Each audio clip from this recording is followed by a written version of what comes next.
Welcome back. Now to the border. The head agent of the Tucson border sector deleting a social media post which said his agents will now stop posting border updates due to the ongoing migration surge. Chief John Modlin is now apologizing for the post, saying that, it was hastily written, and his intention is to remain transparent and not censor information. Modlin now says the social media accounts will be temporarily reduced to maximize available staffing, explaining that all available personnel are needed to address the unprecedented flow of foreigners coming into America. The Tucson border sector encountered more than 29,000 migrants in just 2 weeks' time. Tucson agents also recently encountered armed smugglers, arresting 4 U.S. citizens after finding 5 migrants in the bed of a pickup truck. Joining me right now is New Jersey Congressman Jeff Van Drew, a member of the House Judiciary and Transportation Committees. Congressman, this is going from bad to worse. We know what's going on at the border, but now the border agent's initial response was to censor the information. Stop putting all posts out there telling us what's going on, then walking it back and saying, oh, wait, that's not what we meant. We're just going to temporarily reduce them because we need the manpower to help with the flow of people.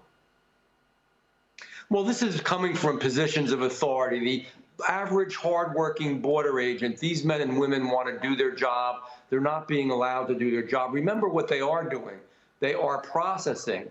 And this is what Alejandro Mayorkas wants and what this president wants, illegal activity. It's illegal. It shouldn't even be happening. We did a legislation, H.R. 2, finish building the wall. Make sure that you have more agents on the job who are really doing their job. The stay in Mexico policy, the policy of immediately returning them if they do get across the border, more technology to keep our borders safe. Republicans in the House of Representatives passed this bill. It's in the hands of the Senate, and they have done nothing.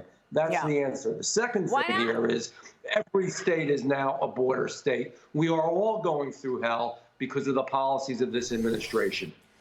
The policies are clearly putting this country in harm's way and making this country vulnerable. But it's the same situation on the streets of our big cities. I mean, look what's going on with the crime crisis in New York City right now. It is having an impact on the actual police department. People are retiring, leaving in droves. New data reports show that more than 2,500 cops have already left the force this year. Washington, D.C. reporting its 900th carjacking for the year on Thanksgiving. The total for the year is now 905. So you've got carjackings spiking in Washington. You've got crime continuing to spike in New York. And the police, they're worried that they're going to be liable because of this liability now in New York City. So they're leaving the force, Congressman. Elections have consequences. These prosecutors that got elected in these states, and you mentioned Washington, D.C., yeah, they had a real Thanksgiving, I mean the leadership there, celebration. They reached 900 carjackings. Congressmen have been carjacked. Staff members have had guns held to their heads and have been mugged. It's unbelievable. I'm in Washington a lot, obviously. I tell all my staffers, do not walk alone. Do not walk if you can take an Uber or get in a vehicle or be safe. It looks like you might be safe. Sometimes you're not. These are what these policies do. When you have prosecutors that change felonies to misdemeanors, that let people out immediately, that have a revolving door, how can you ask cops who are willing to put their lives on the line? They're willing to die for us, but then they're not backed up by their leadership, their mayor, their courts. So what do you expect they're going to do? They're going to get the hell out, and you can't blame them. This is shameful. And New York City, where I was born, this great city, this wonderful place for tourism and culture, is being destroyed.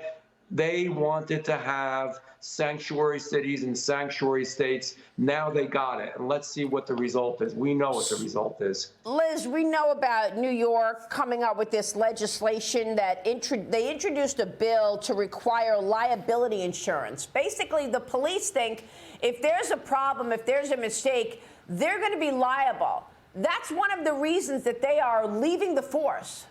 Yeah, I mean, at a time when crime is spiking, we should be doing everything possible to keep police in place, increase their ranks, not allow this siphoning off of law enforcement and on every possible front. And why would you want to be a cop in New York? People are disrespectful to you. You can't do your job because people see you standing there allowing things to go on because you have no enforcement capability. Then the disrespect even grows. But Congressman, my question to you, are Republicans in Congress thinking that this is a big issue next year as we approach the elections? Because it doesn't seem like people or voters are really riled up yet enough about crime. Are they just normalizing the wholesale theft of goods and carjackings and all this stuff? Or is it time that this becomes a really major voting issue?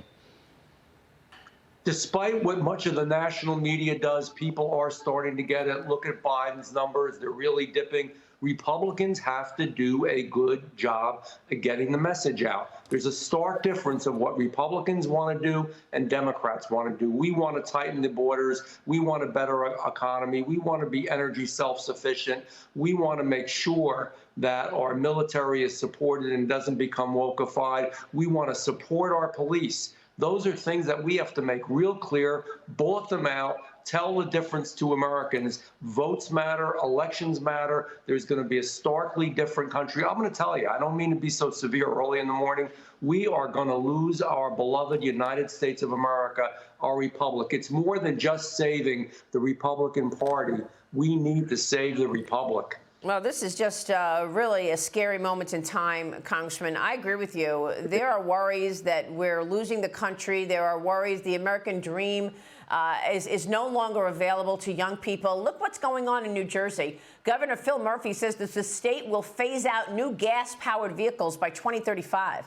Murphy put out this statement: the steps we take today to lower emissions will improve air quality and mitigate climate impacts for generations to come, all while increasing access to cleaner car choices, Congressman. This is a continuation of this president's agenda. The climate change agenda is one more reason that people's lives have been affected negatively by this administration. Look, what Murphy's doing is going to help the communist Chinese. It's going to hurt the American public. These guys forget they work for the electorate. They work for the constituents. He has an ultra-left policy that he wants to ram down everybody's throat. We don't want the electric cars. And if you do, you can buy them. But by and large, most people don't want them. They're more expensive. We don't have the capacity to charge them all. We're going to have brownouts. We're going to have problems. He doesn't care because this is on the checklist to be woke and ultra-left and really put you in the national spotlight. That's wrong. He's here to serve New Jerseyans, and New Jerseyans like this. It's very upsetting. Congressman, do you have an opinion on qualified immunity? I mean, the qualified immunity that has protected police officers is gone in New York, and that's one of the reasons that the cops are leaving. Do you have an opinion on that? The qualified immunity? I do have an opinion on it. To be there. We need qualified immunity to do their jobs. Look, if somebody's running towards you with a gun, you've got to be able to know that you're going to be backed up by those that are in back of you legally in every way. That's one of the issues. That's one of the issues in New York, for sure. Congressman, it's good to see you. Thanks very much, Jeff Van Drew in New Jersey this morning. Thank you, sir.